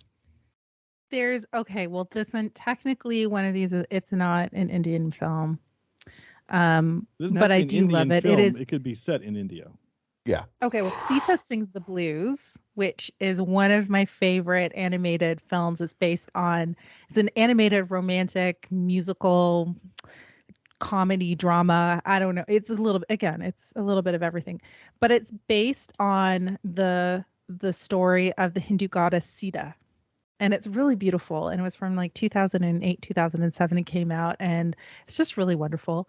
Devdas, which is a classic Indian film from like 2008, perhaps, with Aishwarya Rai. Aishwarya Rai was like still probably regarded as one of the most beautiful women in the world. She was Miss World. She was crowned actually as Miss World. And it's a love story. It takes place over 10 years. It's also, I feel like it's close to 3 hours, but it is a classic film. If you go into a party and you see a group of South Asian people there and they say, what films do you know any, besides the fact you can now say RRR, if you bring up Devdas, they'll be like, I can't believe you know this film. It's so good. It's so good. It's very romantic. And then, of course, RRR is up there, and I wager tied with RRR is Bahubali when I finally sit down and watch it. Now I'm gonna have to go see that one for sure. Yeah. Cool. All right. My 3 are I went I don't watch a lot of foreign films. It's going to be pretty obvious by this list. So I also went Temple of Doom as my number 3. My number 2 is the 1994 Jungle Book with Jason Scott Lee and Carrie Elwes and a bunch of other people. The live action one that they did where Mowgli's grown up and kicks a lot of ass. And my number 1 is Extraction. Oh, I forgot about Extraction. Yeah. Chris Hemsworth. What's Extraction? It's a Netflix original, stars Chris Hemsworth. It's another And action. It was produced by the Russo brothers. What did the Avengers 3 and 4, and it has a one shot that's about, what was it, like 18 minutes long or 12 minutes long, 13, I think. Yeah, 13, something like that. One shot where they go in and out of buildings and in and out of cars. It's incredible. Yeah. For an action scene, it's incredible to watch. Even if you don't watch the rest of the movie, that one shot is amazing. And that one shot led us to watch the movie Atonement for its one shot. So that was kind of neat too. Yeah. All right. I've added it to my list just now, quite literally. Nice. It's a good time. It's just an action thing. Again, it's one of those, turn your brain off and just enjoy Chris Hemsworth being Chris Hemsworth. So if you like just some Chris Hemsworth, there you go. Mean, who doesn't? Who doesn't like a little Chris Hemsworth? I mean, I like don't know about like his brother and Miley Cyrus. I'm a Miley girl, but maybe Chris is better. I mean, ultimately, if I have to say who I'm more of a Jason Mantzoukas kind of girl. He just doesn't know it yet because he doesn't know my name. He's not on social, but I'm going to track him down. And what's that song? I'm going to make you love me. That is not. I'm hearkening back to a conversation we had on Twitter where you talked about how you could rock a Jason Mantzoukas beard. I could. I'd look really good in it. Yeah, I think back to the tiger and the fierce. I would look great if I could. Yeah. I mean, I feel like, would we get on? Yes. That's it. Sure. Don't. Hey, I'm here for it. I'm all about what we need to do to make this work. I'm here for it. Andrew. Well, I also had Extraction and The Jungle Book, so I'll put those in my 3 slot together. And then I'm going to add Gandhi, which I was shown, I guess I was in middle school, maybe 7th or 8th grade, way before I was able to understand what was going on. And then number 1, I have the Darjeeling Limited. Oh, all right. It's a Wes Anderson Limited. So it sounds like a beverage. Well, Darjeeling. Probably is. Darjeeling tea. Yeah. Does anybody else think that Sean looks like he has an afro? Oh. Yeah. Doesn't it? It's just.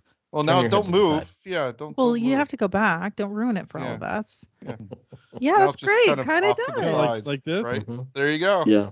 That kind of suits it works you. for It you. blends in a little bit to the hair. It does. Yeah, if it wasn't Does it for the look fact like that I have a bozo clown? Yes. And it also works for you too. Yeah. I mean, it really is enjoying it very much. If you kind of like go up and a little over to the right and go up, you would fit perfectly in the nostril. Yeah. You would. Again, go watch the YouTube video for just a... If he sniffs too hard, I'm going up in there. Yeah. I'm just like trying to make out with Beam. That's in the nose. You got to go a little lower. You gotta go a little bit lower. You're still on his There you nose. go. Yeah. now he's like about to eat your whole face He's fits in eating his your mouth face. there. This Yeah. is awkward. You're so I'm small. okay with it. If that's what he wants to do. Yeah, he's just gonna roar in your face. That's like the mating ritual. You just roars in your face. Yeah. All right. Twitter had a couple of suggestions for us, which is cool. Your next favorite movie says, I wouldn't know where to begin with these, but I will say RRR made my top 10 for the year. All right. And Ben Tufnell, who is at Expose Poll, he's never commented on our stuff before. Welcome. All SS. Oh, the director of this movie. I don't want to say his name. I'll pronounce it wrong. Rajamouli. Is that Got it. Oh, cool. I mean, I think it's. I don't think the oo is pronounced as an oo. I think it's an ow. But look, we're doing the best we can with what we got available to us, and Sure. I think I'm proud of you for trying. Oh, thank you. We'll I say mean, for I don't. Sean, that was good. Yeah. Yeah. Yeah. I'm not exactly. Now known- say it in a German accent. No. He also Yeah, says, Zassist. yeah, I can't do any accent other than I can do my normal this, and I can go a little southern. I can add in a little bit of drawl to it and make it a little more southern, but that's about it. Like these are the two that I can do, right? So this is it. You don't speak any German at all? No, I mean I can Oh, say he does. like He does. I can say Wiener Schnitzel and I can say bratwurst, but it's gonna be Southern German, right? It's gonna be bratwurst and Wiener Schnitzel. Yeah. I'm not going to derail us with the German that I know. I mean, by all means. I mean, you've already turned this into CSR After Dark with your growling earlier, so I'm all for it. Ich möchte gern ein Bier und Ihre Telefonnummer.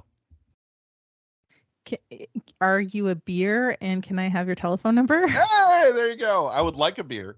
Ich möchte ein Bier. Yeah. I would like a beer. That's the only thing I remember from my entire 6 weeks in Germany. I hope that's incredible. That's really well trying to hit on waitresses in Germany. So. I hope that while you were there, you were asking, "Are you a beer?"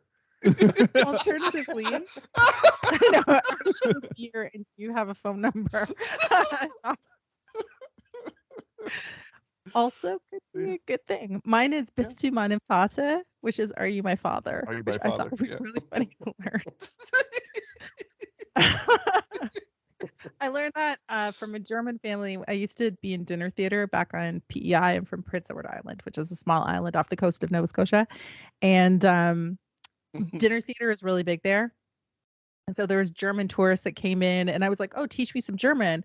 And they said, "What would you like to learn?"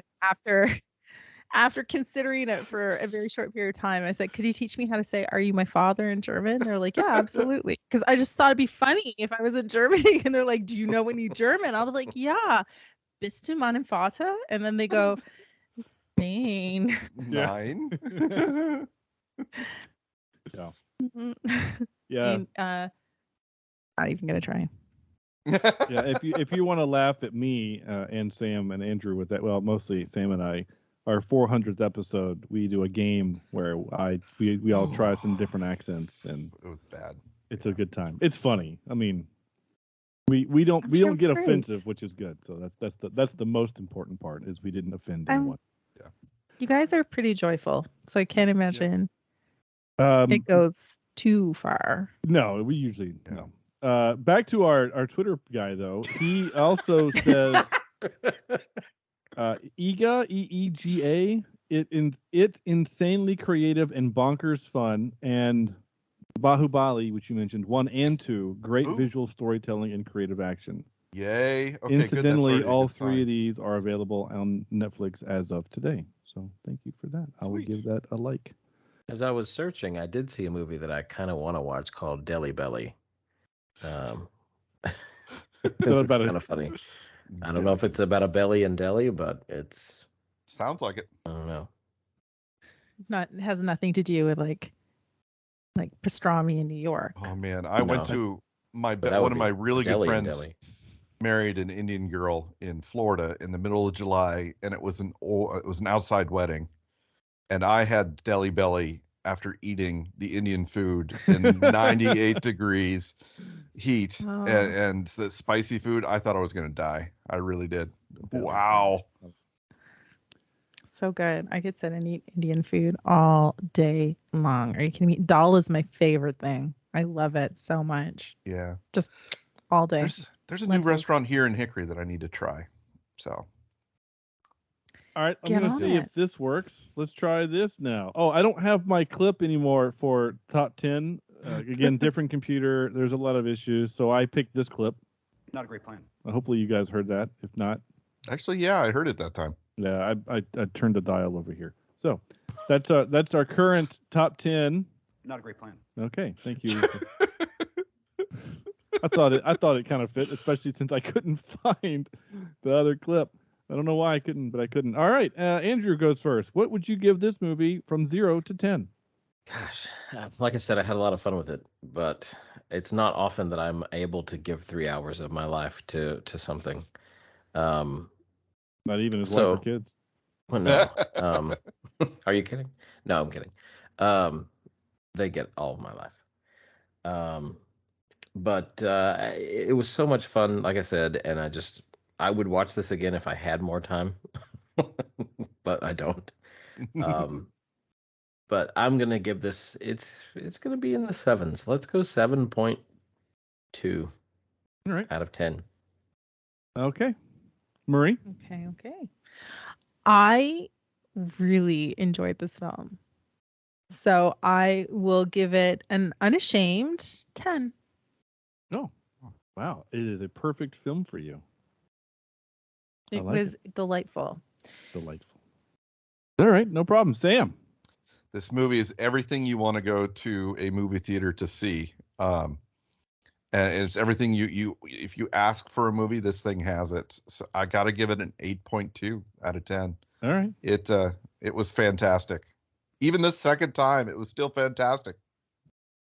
Yeah, I had a real good time with this. There's not a whole lot you can complain about with this movie other than the parts that I complained about. So it's well, and we were talking about earlier nitpicks, right? There's a few nitpicks here and there, but it's not anything detrimental to the film. No, it's not. And the one thing that it is that we kind of harp on is that it was different. You know, we had not seen nothing like this. In 400 and how many movies we've seen? I mean, we've seen a lot of stuff. I mean, we've seen a bunch of Zack Snyder stuff that's, you know, kind of over the top. And we've seen, I mean, I'm trying to think of other movies that are kind of in this ilk is a word maybe, like The Forbidden Kingdom with Jackie Chan and Jet Li. Like, that's a movie about their mythology that's also using a lot of the over-the-top wire work, and Jet Li is a monkey and things like that, you know, so. Kung Fury was... Yeah, but Kung Fury is a parody. Yeah. So I don't think that works here, because this isn't a parody. This is an earnest attempt to make an action film to honor two heroes of their country. Yeah. They're just doing it in a very fun and creative way. So I don't really know if we have anything that we can compare that we have seen for the podcast. Again, I think, you know, maybe Forbidden Kingdom is pretty close. I mean, or I don't know. I as weird as this sounds, almost Scott Pilgrim versus the World-ish. I don't know, because that movie's a little ridiculous, but also great in its own way. So. And Canadian. Yeah. It was written by somebody in Halifax. So again, an East Coaster. So even better for me. Yeah. There nice. You go. I'm always looking for the North Carolina connection, and she's gonna look for the Canadian connection. I'm here for it. It's all I have in my life. Well, speaking of all you have in your life, please tell our listeners where they can find your life and all of the things in it. Oh my goodness. You can find me just wasting away on social media on Instagram at Karma Cake. That's I know exactly. We did unite on Twitter. Mm-hmm. But you can find me on Instagram. It's quite easy. It's Karma Cake. It's like good karma and delicious cake. KARMACAKE. Oh my goodness, there's a gap right there. On Twitter, it's a little different. It's karmacake.ca. You have to spell it all out because somebody else is sitting on Karma Cake and they act like they don't know who I am, but obviously it's how could they not know? How could they not know who you are, Miss Toronto? Absolutely. Karma Cake, obviously. And you can just find me. My show is Alt Pop Repeat. You can find us at altpoprepeat.com.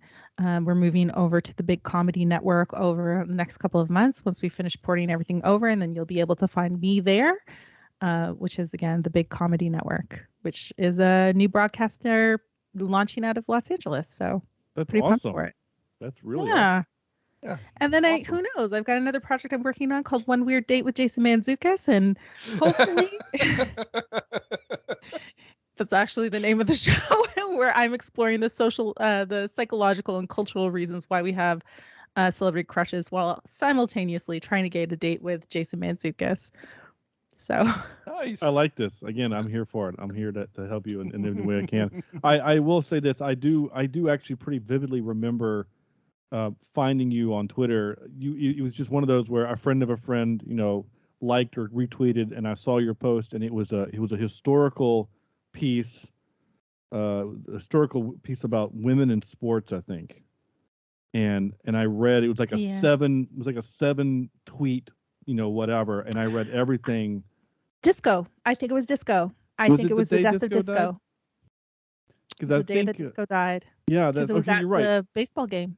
Yeah, because I was like, hey, I just wrote a 10-minute podcast about the 10-cent beer night, and then I forced that on you, and I think you listened to it, and I did. It was great, and a friendship was formed ever since. So, and that was like back in the summer, because I did that podcast competition back in April or May. Right, it was right around my birthday. So.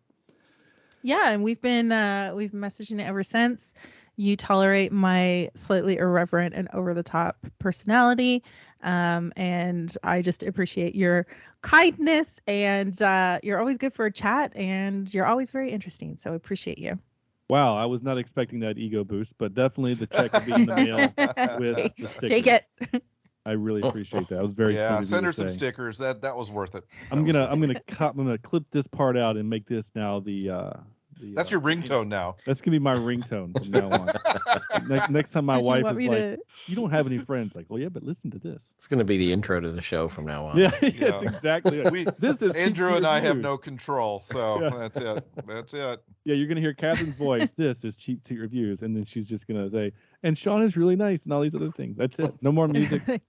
I love it. Thank you so much, Marie. That was very sweet. I mean, I could sing your name and you could make that your ringtone. Like, Sean, pick up your phone. Sean, pick up your phone. I could do for all of you. Oh, I've got a microphone. As lovely as that sounds, I think I would throw my phone. But in the meantime, while you're waiting for her album to come out of ringtones that you can have, actually, you can find her on Cameo, where she will record your ringtone for you. There you go. Just look for Marie. Imagine nobody would buy anything from me on Cameo. My mother pitying me, and she would I would buy something off you. Cameo to work. Can you help me use my credit card to purchase this for you? Basically, I'd be purchasing it for myself. Oh my gosh. We are Cheap Seat Reviews. Go to our website, cheapseatreviews.libsyn.com, or you can use our linktree.cheapseatreviews, and go find our links to all of our stuff, including our socials there. Yeah, like she said, if you want to hang out with me, Twitter's the best place to do it. Like from her mouth herself, I am a good conversation. So there you go. Sam is shaking his head no, but you all are. Yeah. But she said it. Miss Toronto said it. So that's her word means more than yours, Sam. Even though I've known you 23 years. Yeah. But that's gonna do it. Right here. That's gonna do it for us. I'm so excited. Next week, I already spilled the beans. We're doing. What are we doing? I already said it. I forgot. Little Shop of Horrors is next week. Little Shop of Horrors. Little Shop of Horrors. That's right. And we will also be celebrating 9 years as a podcast. 9 years, guys. Holy cow. It's kind of crazy that we've done it, but we have, and here we are. So what year did I say that I would have to get circumcised? Was it what? What just happened? What do you? Sorry, are you having a stroke? Are you okay? I just thought I would end this with a bang there. Sorry. Yeah, you certainly did. Yeah. Well, on that note, on behalf of Andrew's scheduled circumcision, this is, and on behalf of Sam and Andrew and Marie, this is Sean saying thank you all so much for listening, and we'll see you next week for Little Shop of Horrors. You're welcome. That's perfect, Andrew. Oh my gosh. I just wanted to go like, okay, now your nickname is Blanks. Clearly. Shooty Blanks, so your nickname is now Blanks. This is Cheap Seat Reviews.